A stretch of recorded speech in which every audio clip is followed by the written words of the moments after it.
So hello, everybody. Welcome. I'm Lisa from PosterMyWall, and welcome to Learn with PosterMyWall. Today, our special guest is Steve Roop, Content Director at Littlefield Agency. Steve is going to talk about how to manage restaurant customer relationships on social media. And while today's class will mainly be about tactics for bars and restaurants, there are going to be tips that will help any small business to thrive on social media, especially if online reviews are important to your business. But first, let us know who's here and where you're from. I'm here in Atlanta, Georgia. Susie is helping us out with the technology from the San Francisco Bay Area, and she'll be manning the chat. And Steve is in Tulsa, Oklahoma. Go Sooners, right? Sure. Go Sooners. Go Sooners, yeah. I went to the University of Tulsa, but yeah, go Sooners. Okay. They're better known. Okay, well, I know, I don't know much about Oklahoma. I admit it, I've never been there, so. Yeah, the people are Googling it right now. Where is Oklahoma? Where is Oklahoma? Middle of the country, yeah. Yep. All right, so what if there are a way for your bar or restaurant to maintain a positive and engaged audience on social media? You know what I mean, lots of positive dialogue and reviews from customers, and should you experience an occasional troll, you're able to deal with that quickly too. So today our guest Steve Roop is going to give you some tips on exactly how to do that. As I said earlier, Steve is Content Director at Littlefield Agency, a digital marketing agency that specializes in food and beverage and also has a B2B arm. But first, Susie, who's with us today? Well, Robert from Virginia, Glory from Nigeria, Chelsea from Panama, and we've got a few more people commenting right now. Awesome. Welcome, everybody. It's great to have you here. Arrow. Hi, Kim. Awesome. So as we're talking today, if you have any questions for Steve or for PosterMyWall, please do put them in the comments. And if we don't answer you live today, we will get back to you in the next 24 hours. And as always, this video will stay on our Facebook page, and later it'll be posted on our PosterMyWall blog and on our YouTube channel. So you can find this video and rewatch it whenever you'd like. So let's get started. Well, welcome, Steve. I'm going to turn the screen over to you. Okay, let me do it here.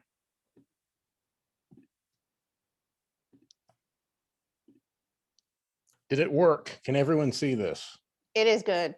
You always have to double check technology. You know, we were talking about earlier, it's a year into Zoom and I'm still learning new things. So anyhow, thank you. Welcome everyone that's showing up for this. As Lisa mentioned, we're going to talk about managing relationships with your restaurant and brand customers on social media today. My name is Steve Roop. I'm the digital and content director at Littlefield Agency in Tulsa, Oklahoma. And for a second, I want to kind of focus on relationships and what that means. When you're talking about managing relationships, relationships are good and bad, right? And anyone that kind of saw the promos or knew this was coming up was probably thinking, I know bad relationships online. I know trolls and negative comments and all the bad stuff, and I hate it because we all do. And I want to learn more about it. So maybe that's why you're here. And we're definitely going to get to that part. But you might be kind of shocked to know before you can deal with the bad, you have to really grow the good. And so this first part, we're going to talk a lot about like creating a good environment and a healthy environment online for your users and diners and fans. So here we go. Everyone ready? Ready. See everyone nodding their heads too. No, I don't. Yes. I can't see anybody. I see nothing here. Okay. This is Susie, and your screen seems to be a little bit paused. So if you would do a refresh and then reshare so that we get the current screen you're on. Okay, let's see. That'd be great. Let me try again here. Okay. Share screen. How about now? I think it's fine. Click forward a slide and let's see if that changes. Okay, it looks good to me. Good. Thumbs up. Okay, I'm going to go ahead then. Yep. Hopefully everyone sees a big green slide that says, where did these people come from? So yeah, the first thing we want to talk about when we're trying to develop good and bad relationships is who are these people that are following us or that we're trying to have a relationship to begin with. You know, ideally, they're people that already like your brand or your restaurant. They're people who've had a good experience with you, that identify with, the posts and the content that you create in some way. They've either come to you organically, they've just found you out in the wild, or that, like I said, had a good experience in the restaurant while they were sitting there, said, hey, I'm going to go follow Lou's Diner on Instagram and see what else he's got going on. Maybe you offered some sort of promotion that encouraged them to follow you on social. Maybe you just ran a likes campaign and you grew them with some media, which is totally fine too. But where did all these folks come from is kind of an important thing to think about when you're trying to develop these relationships. Hopefully they're people that already, like I said, already like your brand, already engaging with it in some way. So right out of the gate, we've got some positive, right? Ideally, these are not a bunch of folks that came to, with pitchforks and torches that are coming after you. These are people that already like you in some way. So how do we keep them liking us? How do we keep them in the positive? That's what we're going to talk about here. So if you're a social media manager, either professionally or on the side, and I suspect a lot of folks that are with us today probably manage and do some of their social media stuff, as a side, as an extra that they do in addition to some other job or task. The main thing is that you got to remember you're hosting a party online here, and you want to host a good party. You want to be a good party host. You want to, have good food to eat and have good music playing and all that jazz. But online, of course, hosting a good party means that you're creating good, enjoyable, engageable content. And you're creating an environment where people are having a good time, or at least a positive time. Nobody's coming to that party where, you've been to them, the bad parties where not a lot of people show up, and that guy that always wants to get drunk and throw his fist around, is that, those are not the parties we want. We want good parties. We want to be good party hosts for our followers online, and this really sets the stage for everything else that we're going to do with them online. And the meat and potatoes of what you'll be doing is posting content, right? So they've identified with you, they're following you for some reason, hopefully because they enjoyed your meatloaf, or they have some particular love of your ribs, but they're following you in some way. They're there. Now you've got to give them some content, right? This is kind of the basic metric for social. What content are we getting people to engage with and interact with us about? And what is your content's role in these relationships? Well, there's lots of content. There's video content and photo content, and there's interacting with people is content. Reviews are content. There's all kinds of things that are content. But as we think about the content that we create, which is a whole other presentation I could totally give later if you guys want, but the meat and potatoes of it for relationships online is content needs to be engaging. It needs to have some sort of purpose. And it needs to encourage community. And this is a really important one, the encouraging community. When I say it needs to be engaging, it needs to be something that invites people to react to it or to comment on it. It needs to have some purpose. I think we've all followed pages where, every Monday it's, oh, another case of the Mondays. And, I'm like, I don't know what that has to do with your taco stand. Make sure your content has purpose and has some sort of meaning behind it. Make sure it's saying something about you as a brand, you as a restaurant, that you put out there into the universe, and make it engaging. Make it something that maybe has an open-ended question to it, or invites the user in some way to interact with it. This is how we get a community going. Community, of course, being people that are all together and have a shared interest. And in this case, remember that shared interest for you and your page and your social channels is your food if you're a restaurant, or your brand or product if you're not a restaurant. So you're building a literal community here of people that like you or like something about you, and giving them content to share with other people that don't know about you yet, or engage with you and get feedback or show others how much they like you. It's really important. That's a really big step. You want to give your followers something that they can get excited about and rally behind. You want to put posts out there that can go viral. Everybody wants to go viral. Viral is a tough thing to acquire, I think, but it's not a bad goal to have.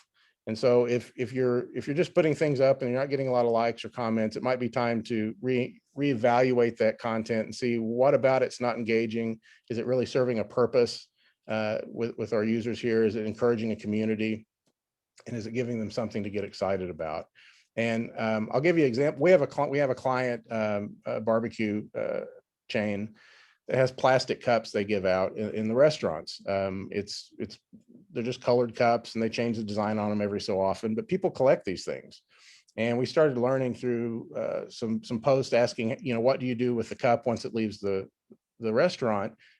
People do a lot of stuff with it. They put pins in it, they'll put flowers in it, they'll use to scoop dog food. They do all kinds of stuff with these cups, but we kind of were able to, through these posts and questions, connect a whole universe of people that thought they were the only ones that did this, and realize, oh, these cups are kind of a collector's deal, and oh, which colors do you have, and should we trade these, and here's a pyramid I made at work out of mine. And it encouraged a community around our brand and our product that helped grow. So coming up with something that can kind of tie in and give them the ability to spread your brand or be brand ambassadors on your behalf in that way is really good. That's good content. So if that's not happening for you now, maybe take a step back, reevaluate some of that content, and see what you can do that would encourage activity. And in terms of relationships, you always want to treat your followers as if they were standing right in front of you, because we're all kind of keyboard commandos these days and we're behind a screen. It's easy to forget that there's a human on the other side. And we'll get to those folks later in the talk here, the ones that forget that you're the human too. But it's pretty easy to kind of dismiss with a quick reply or a short comment. People that are asking questions or in some way trying to get some engagement out of you online, you really want to act as if they're right in front of you, as if they're in your restaurant, in your diner. And there's a way you act there that you wouldn't act behind the keyboard. So remembering it as if they're right there in front of you is really key when you're coming up with your replies and your comments and the way you want to act with people overall. And it sets a tone. The tone sets the stage for how you want your audience to behave. So, if everything we do is really short and to the point and kind of lifeless or dull, that's not really going to set a great tone or for an engaged and happy audience. If your tone is fun and friendly and, engaging and informative and light, that's, believe it or not, you can expect to get that kind of engagement and that kind of reaction from your followers and your audience back. Tone sets everything. We actually create at Littlefield voice and style guides for clients. So it's tough, but like you want to identify what the brand's voice is, what we think their audience wants to hear from them, and we just outline that in a document. So it doesn't have to be a deep one, but for yourself, taking that time before you post or start building your page and your audience out, determining what you want your tone to be and how it represents your brand and what you can kind of think you'll expect back from your users is some pretty valuable research and some pretty good planning to do ahead of time. And you always want to reward good behavior. I said it early on, right? We're going to talk about good stuff here first before we talk about the bad. Rewarding good behavior also goes a very long way towards keeping a happy and healthy and engaged audience. And what I mean by that is, if somebody comments and says, hey man, I had the cheese fries at this place last week and it was out of sight, give that guy a heart, give him a like, reply to him and say, hey, appreciate the kind words. Thank you so much. Do you just have the cheese fries or did you maybe have a burger with it too? Engage with them a little bit. They're saying something nice about your restaurant and your brand. Reward that good behavior. If you are able to find users that are posting pictures and tagging your restaurant or your establishment out there, and they're showing that they had a birthday party or a graduation ceremony or another way or celebrating some great life event with you, thank them for that. Thank them for spending that time in your restaurant for those special moments, right? Reward them for publicly sharing that they did that. That's good behavior. You want that, right? A lot of this stuff goes a long way towards burying the folks that are like, hey man, my fries were cold or the waitress was rude or whatever that may be, that again, we'll talk about here in a minute. You want to reward and grow good behavior because it fosters more good behavior. And when it comes to reviews, I think Lisa mentioned this at the beginning here, but it's okay to ask for them and they are super important. Reviews, online reviews are gold. They are almost literal gold in the online digital community now. You want good reviews, obviously. And, Facebook's changed the way they do reviews a little bit. Now it's do you recommend or not recommend? It's more kind of a thumbs up, thumbs down system, but Google still has reviews. Yelp obviously does reviews. Reviews still exist out there on a, kind of scaled system. And you want to encourage people to leave you a review, in particular, if they've just had a positive experience with you. So if someone has, posted online that they had a great time at your restaurant and the food was delicious and all this, send them a quick note and say, hey, thanks for love the feedback. Thank you. We're so glad you were able to do that. If you wouldn't mind sharing that as a review, it would make our day. And they'll do it. They're happy to do it. If, in your restaurant, if the staff has had a good interaction with someone as they're leaving, as they're settling their bill, ask them for the review while they're feeling good about it. It's okay to ask, because most of the time people don't think to leave positive reviews. They only think to leave a review when they're mad about something. So if you have a lot of negative reviews, it's probably because folks haven't been encouraged or asked for when they have the positive interactions. So it's okay to ask for positive reviews, ask for reviews, period. But in particular, when someone's in a good mood and had a good experience. Now what you're probably here for, dealing with trolls and online monsters, and they come in all shapes and sizes. There's, no matter how good your community is, there's always going to be that guy that wants to show up and kind of, ruin it. Someone who's had a negative experience, or they're just negative in general overall. Usually that shows up in the form of a really nasty review or comment on an otherwise seemingly innocent post about, a special you've got coming up or an event at the restaurant. Trolls are, they tend to not thrive in positive environments. And so all the talk earlier about creating a positive environment, this is where it pays off. You want to have a healthy, positive group of followers and an audience that when a troll comes in and wants to start, kind of causing trouble, they're not going to find it. You've got a community now you've built up that has a chance to deal with that troll when maybe you don't have to. And I'll tell you what I mean by that. If you've got someone who's come in and they're saying some negative stuff in a thread, give it a little bit and see if some other folks don't come in and counter that on your behalf, which is way stronger than you, the brand, coming in to do it, right? You have an army of goodwill ambassadors out there. Let's see what they can do for you. So if someone comes in and says, oh man, every time I go in there, the staff's rude and the place is dirty and the food's terrible, blah, blah, blah, blah, blah, blah, blah. Give it a few minutes and see if you don't get a few of your more happy, engaged users saying, hey, that's not my experience at all. And maybe you had a bad one-off there, but that's not at all what we get there. I love this place. You'll be surprised. If you've got a really good, engaged, strong, happy audience, they tend to come to your defense. They'll come to your defense in places you may never even see online. But in particular, they'll come to your defense on your page and in your posts. So give them a chance to do that. If that doesn't happen and you have to step in as the brand, remember that whole kill them with kindness line. That's totally at play here. You can only be positive with these folks and that's it. You never want to try to stoop down to their level, of course. So try to stay positive with the trolls. And, if they're constantly negative and they're saying a lot of stuff and you're not able to kind of help them, you can hide them on Facebook. And hide is different than a delete. I wish every social platform had this option, to be honest, but on Facebook, when you delete a person's comment, that person knows it, and it usually just gives fuel to their fire to come back and be even worse. Oh, this brand is censoring me. They're deleting my comments. They can't take the truth, or whatever other junk they want to come back with. When you hide a negative comment or comment you don't want on your thread, they don't know that it's hidden. A hidden comment is hidden from everyone else except for that particular user that's hidden, and their friends and family, the people that follow them or connected to them in some way. So they think they got over on you and they were able to get their word in, but in reality, you've kind of handled that situation. They're not spreading their vile anywhere else.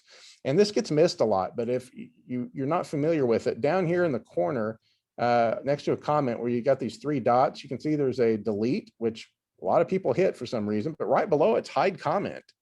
That's it. That's the one you want to use every single time. I cannot remember the last time I've ever deleted a comment. The hide comment is your friend, and use it as much as you need to in these situations. And by the way, this is a post of ours. I know Rita Rose, she's a real nice lady. We don't delete or hide her comments. So just as an example here, that's where you find that. You delete a person's comment, that person knows it. Situations. And by the way, this is a post of ours. I know Rita Rose, she's a real nice lady. We don't delete or hide her comment. Oh, I'm getting some feedback. Here. Okay. So that was a little weird. I got a little audio feedback. Yeah, yeah, we're good. We're good. It was feeding back through one of our mics.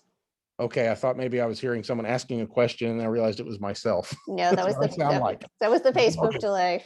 I apologize for my voice, everyone. I just heard myself, and it's not great. Okay, so on with the comments. So you can hide comments. That's how you do that. Always do that. Also, take these guys offline. Take them private.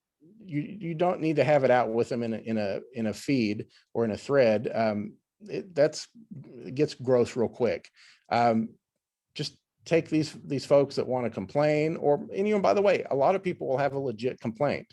If they may have an issue that is real, and they're not just trolling or being mean spirited or whatever. You want to help them, but take this stuff offline, take it private.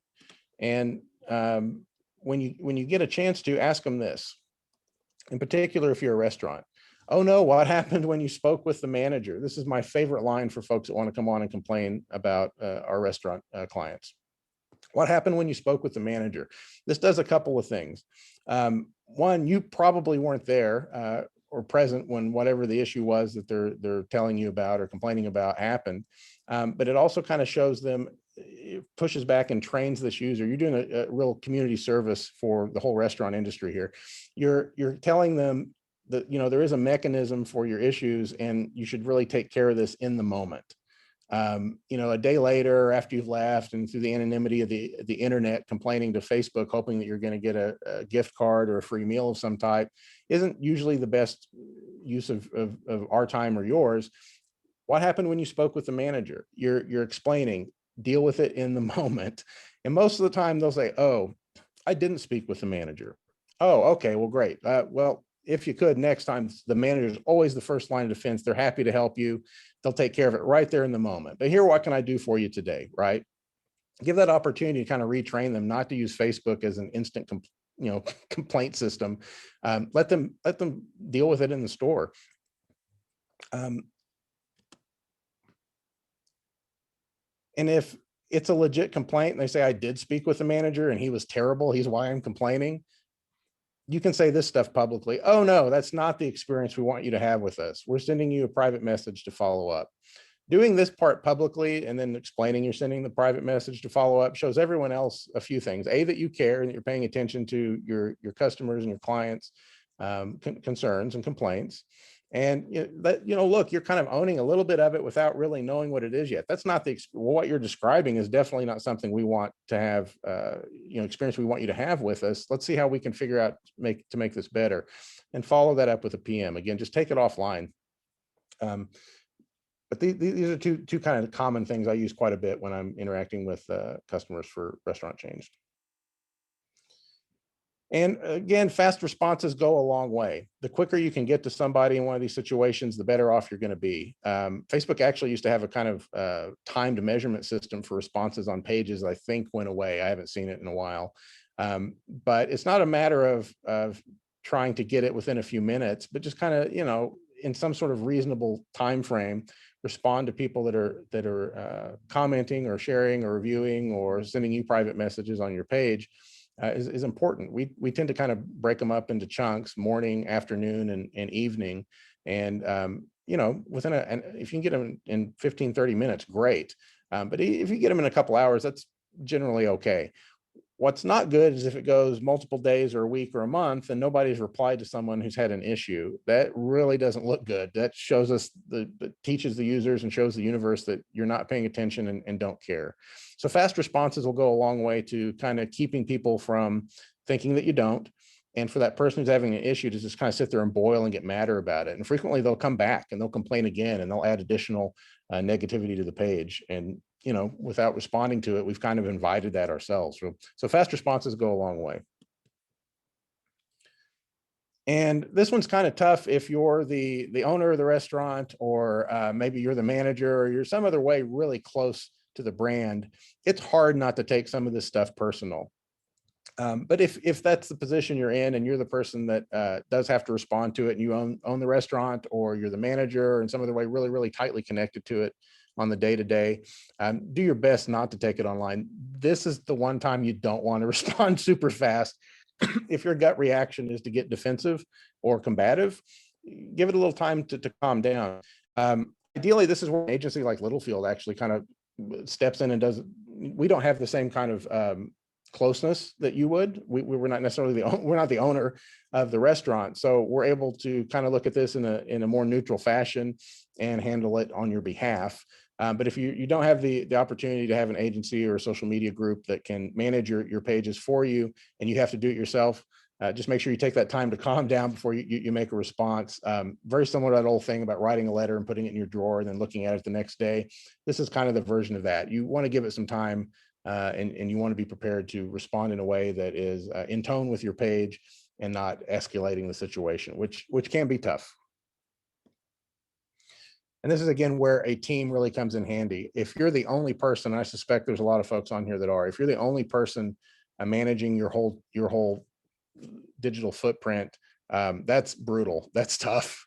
It's a 24/7 job, and we're human, and we need breaks, and we need vacations, and sometimes we get sick and can't handle this stuff, and our health as well. So having a team, or at least a couple other people that can you can bounce things off of, or that can step in when you're not available, is key. It's so worth it. And you'll sleep better at night knowing that you share this responsibility and this pressure with some other folks. You may already be going insane, but you could go insane if you're trying to handle all this on your own. And again, this is where, if you have the opportunity, a digital agency or social media team can really come in handy. And as I've alluded to a few times here, regular positive engagement really can pay off big time when things take a turn. And by take a turn, you never know what that's going to be. But if for some reason there was some sort of rumor online that the health department was shutting you down for some sort of violation that was completely untrue, and you had never really engaged, you hadn't posted in 2 years on your pages, you never engaged with your audience, but you've kind of got this wildfire spreading online that's untrue about you, now is not the time to start trying to build up that positive audience and get them to defend you. You want to have that already in place when this stuff happens. And that's where people will come into your page and ask, hey, is this true? And you can say no. And they're like, oh, I believe you, because I've been interacting with you on this page for months, and it's enjoyable, and you seem honest and good and all this. It's very, very tough to build up and defend yourself when you haven't really been present in these platforms before. We like to say that people are out there talking about us online, whether we're engaging with them and paying attention or not. It is absolutely in your best interest to engage and pay attention to your online audience, for all the reasons we've discussed prior, and for when something potentially goes wrong.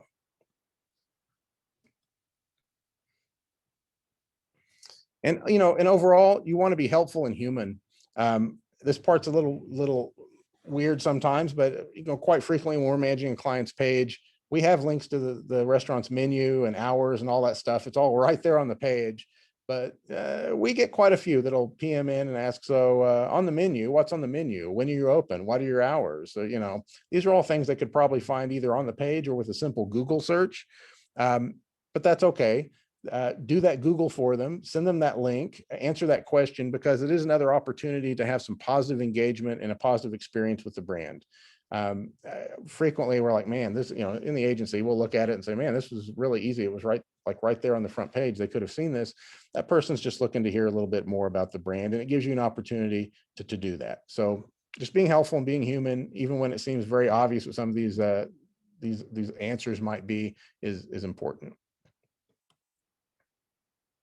And so how do you measure all this? How do you know if you're doing a good job at getting a good and healthy social audience gathered up and working in your benefit?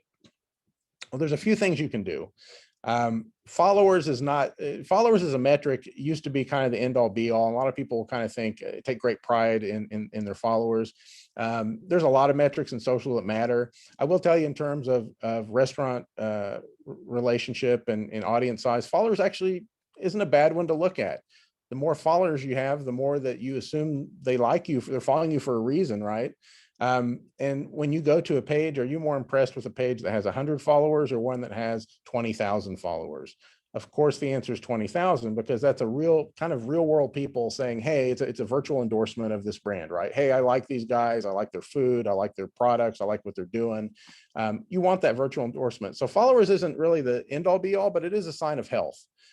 So if you have a means of growing your followers either organically by just asking for folks to follow you when they're in your restaurant, or maybe there's a note in your loyalty app, or however you interact with them, growing followers isn't a bad thing at all. You can also run likes campaigns. You can gather them up and remind people who've been to your restaurant that you exist, and there's a benefit for them following you online. And that benefit could be something along the lines of getting the first news on specials and new menu items or whatever it is. But yeah, there's a benefit to following you. So gather your audience up and measure that growth. Reviews we talked about earlier is also super important and something you can measure. Are you getting more or less reviews than you were last quarter or last year? Are those reviews more 4 and 5 star reviews or 1 and 2 star reviews, and why? Determining whether your reviews are growing in the positive or the negative or growing at all is an obvious measurement tactic that you can follow. But then it also gives you an opportunity to say, well, wait a minute, our reviews are actually kind of negative. They're going down. What's happening? And, you got to be honest with yourself at that point. If there's a common theme in those negative reviews, it's likely something that in the real world needs fixed and looked at. So it's a good kind of measurement tool for online sentiment and engagement here, but it probably has some kind of deeper usage for you in your restaurants. And then sentiment tools. And Sprout is a tool that has this in it. If any of you use Sprout, they have some sentiment tools in there still, I believe. Sentiment tools are a little odd, but basically they scan words that are around your brand and posts and comments and try to determine whether those are positive, negative, or neutral. They're not without their flaws though, and it's machine language, so they're trying to learn. But if, say, you're a smash burger, for example, and someone's coming on talking about how great they smashed that, that burger was smashed, I loved it. Well, smash may outweigh love in some cases. They may look at smash and say, oh, smash is a negative thing, when in reality it's the brand name. So they have to learn those things have to get learned. But generally you want to see somewhere in the area of 75 to 80% positive on these sentiment tools, maybe 10% or so in the neutral, and the rest negative. If your negative is really, really high in the 25, 30% range, that's not good. And that's usually a sign that you don't have a very engaged community or audience out there, and something's off. So you want to kind of go back again and reevaluate, what kind of posts are we making? What kind of tone are we setting? What kind of environment are we creating for our brand and our audience online? And then measure that over time. Keep it healthy. And yeah, I think that was it. That's my last slide there. I appreciate you guys sticking with me here. All right. Thank you, Steve. That was awesome. For the sake of time, we have some great questions, but Steve will go back and answer them right in the Facebook chat. And the great questions are about planning content, how to counter paid reviews, and what to do if there is a foodie site where people are posting bad reviews and they're not legit, and the ad, how can you counter that? How, even if the admin of that group is letting that happen. So Steve, if you could go back after, that would be awesome. Well, Absolutely. Let me go ahead and, yeah, if you have anything else for Steve, please do stick it in the chat, because he will be going back in there. Okay. So also, Steve has shared some bonus content, which we are very excited about. It is a white paper on the top 4 trends impacting the restaurant industry that we will see after COVID-19. I have pasted that. I will paste it at the bottom of the chat after after we finish the broadcast, but it is also in the description at the top of the chat if you want to download that. And again, any other questions, stick them in the chat. And again, anybody who would like to try PosterMyWall, we have a great offer for you, 30% off of a full year new subscription, premium or premium plus, or an upgrade from premium to premium plus with the promo code restaurants30. So thank you so much, Steve. This was awesome. Thanks, it's And fun being here. yeah, and thank you everybody for being with us today. That's it. We're going to sign off for today, and we'll see you next time with the next Learn with PosterMyWall. Thanks, everyone.